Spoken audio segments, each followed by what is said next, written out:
Operation Sindoor సమయంలో దాడులు ఆపాలని పాకిస్తాన్ ప్రాధేయపడిందని ఐరాసాలో భారత ప్రతినిధి పేటల్ గెహ్లోట్ తెలిపారు. ఇరు దేశాల మధ్య కాల్పుల విరమణ విషయంలో మూడో పార్టీ జోక్యం లేదని తేల్చి చెప్పారు. భారత్ పాకిస్తాన్ మధ్య యుద్ధాన్ని నివారించడంలో అమెరికా అధ్యక్షుడు డొనాల్డ్ ట్రంప్ కీలక పాత్ర పోషించారని ఐరాసా వేదికగా ప్రధాని షహబాజ్ షరీఫ్ వ్యాఖ్యలు చేయడంతో భారత్ కూడా ధీటుగా బదులిచ్చింది.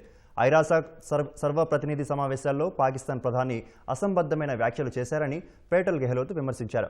పహల్గామ్ ఉగ్రదాడికి ప్రతిగా భారత్ ఆపరేషన్ సింధూర్ చేపట్టిందని ఆమె వివరించారు. ఆ సమయంలో పాకిస్తాన్ ఆక్రమిత కశ్మీర్లోని ఉగ్ర స్థావరాలను ధ్వంసం చేశామని గుర్తు చేశారు. భారత సైన్యం జరిపిన దాడిలో మృతి చెందిన ఉగ్రవాదులకు పాకిస్తాన్ సైన్యం అధికారులు బహిరంగంగా సంతాపం తెలిపారని ఆమె చెప్పారు. పాకిస్తాన్ ప్రభుత్వానికి ఉగ్రవాదంతో సంబంధాలున్నాయని చెప్పడానికి అదే పెద్ద సాక్ష్యమని తెలిపారు.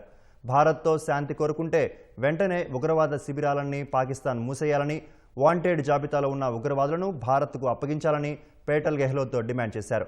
ద్వేషం, మతోన్మాదానికి నిలయంగా మారిన పాకిస్తాన్ ఐరాసా జనరల్ అసెంబ్లీలో మత విశ్వాసాల గురించి మాట్లాడటం విడ్డూరంగా ఉందని చురకలంటించారు. Pakistan was threatening more attacks on India, but on 10th May, its military pleaded with us directly for a cessation to the fighting. The intervening event was the destruction caused to multiple Pakistani air bases by Indian forces.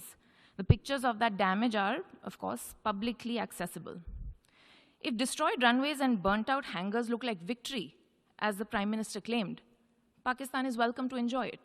The truth is that, as in the past, Pakistan is responsible for a terrorist attack on innocent civilians in India. The Pakistani Prime Minister has spoken about wanting peace with India.